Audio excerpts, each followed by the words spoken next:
On this episode of Brokers Open Podcast, we talk about IPAs, income producing activities.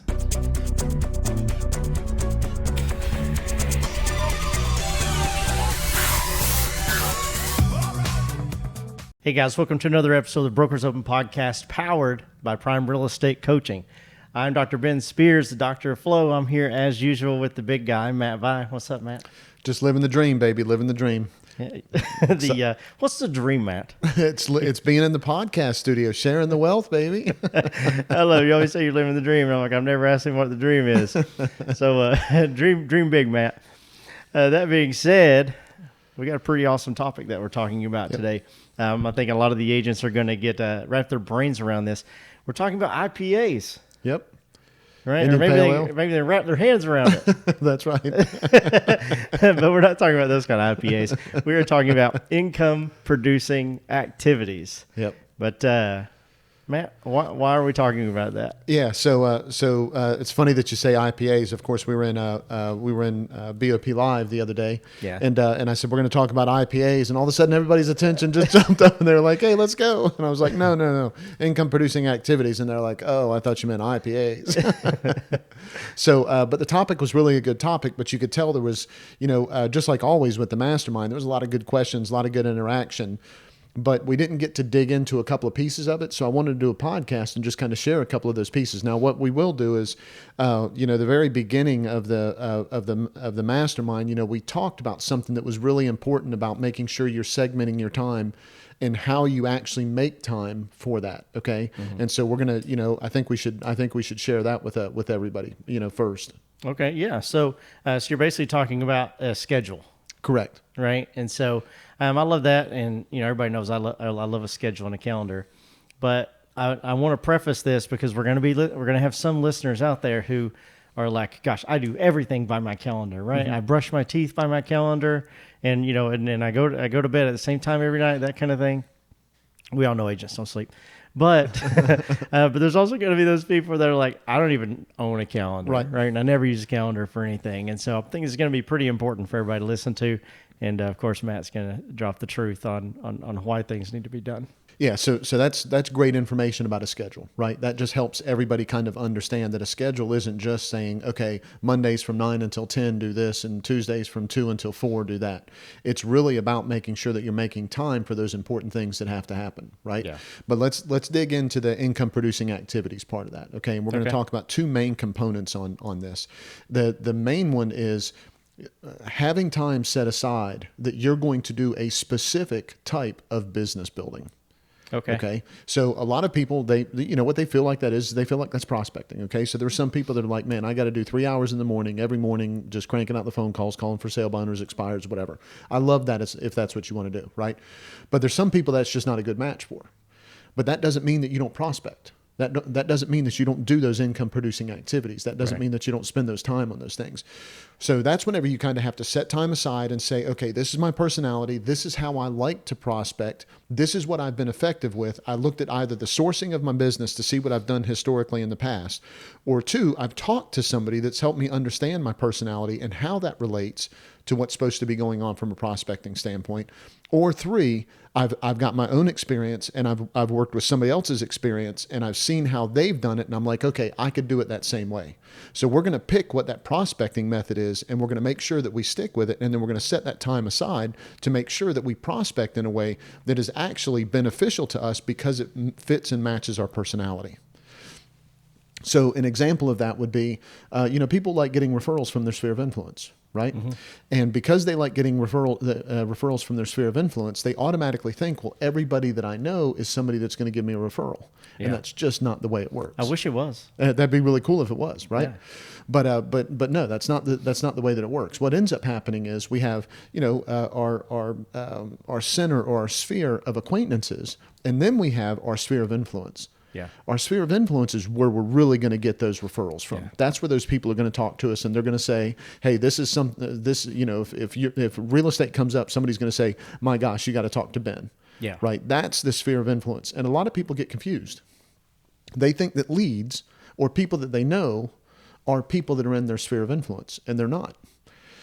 Everybody should be spending a certain amount of time in their week building their sphere of influence. Building it so that it's people that really like them, that will refer them. They need to talk to those people on a regular basis.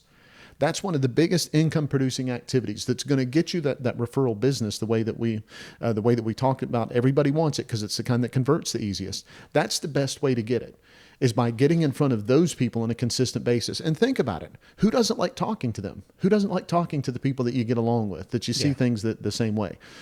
But a lot of people know that, and this isn't a surprise to anybody. Well, to most people, it's not a surprise. Right. But people don't do it. Yeah. They just don't put it in their schedule. Yeah. You're on my acquaintances list.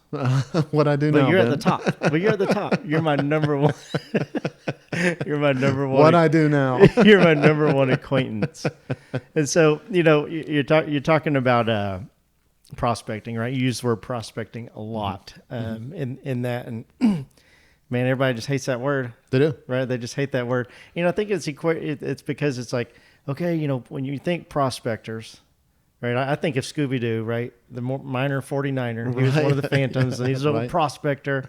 Right. And you're in a tunnel in a mine, and you got your pickaxe, and you're just digging away. You're prospecting. Trying to find that gold. Trying to find that gold. And prospecting sounds so much like hard work. Yep. Right. I want to coin a different word. I don't know what it is yet, and I'm going to let you guys, the listeners, help me coin it. Help us coin a different word for prospecting and put it in the comments below, because I want to know, what do you call it? Yep. Or is there just something else, right? If we can just call it going to the beach, that'd be fine too. Right. But at the same time, we use that because that's universal vocabulary. Right. Right. Anybody tuning in for the first time, they're going to know, at least I have a general idea of what prospecting means. But yeah, I want to think about that. I want to think about how can we coin a different word, and I want the listeners out there to help us with that. Now, when I say, okay, it sounds like hard work because you're prospecting in that mine.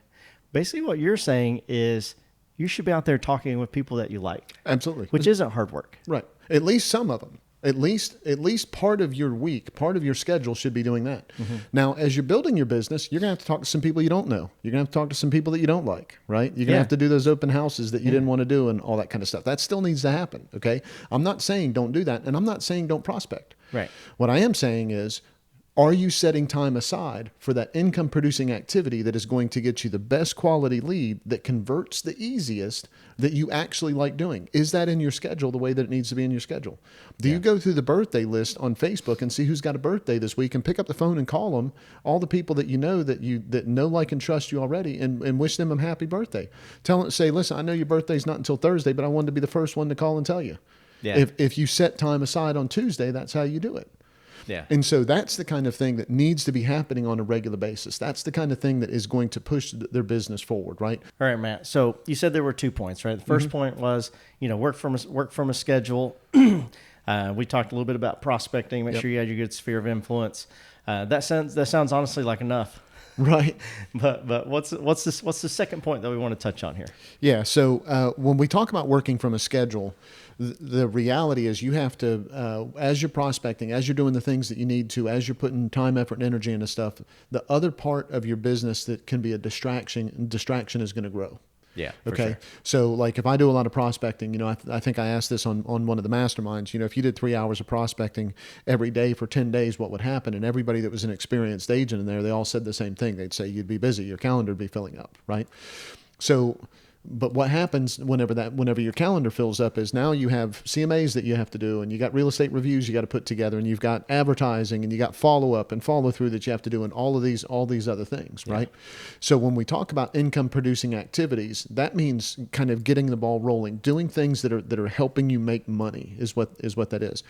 Anytime you focus on that, the other side of it happens. That administrative part pops up. Okay. Yeah. And so everybody, in my opinion, and more importantly, in my experience, everybody needs to take time aside every week and spend 30, 45 minutes or an hour and look back at their week and go, okay, what should I have delegated this week? Yeah. What should I have asked somebody else to do this week?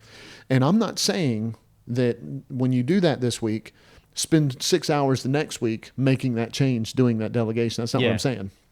I'm saying for, 4 weeks or 6 weeks, something like that. Write it down. What should I have delegated this week? What did I spend too much time on? What distracted me this week? What stopped me from doing those income producing activities? When I start writing down that list every week, and you start really tracking what you're doing with your schedule, and you start paying attention to what you're doing with your schedule, what's going to end up happening is you're going to start seeing a pattern in that. That pattern is when you start doing the same administrative things that you shouldn't be doing, and you start getting distracted on the things that you shouldn't be doing. That's whenever if you're setting time aside on a regular basis to write down what needs to be delegated.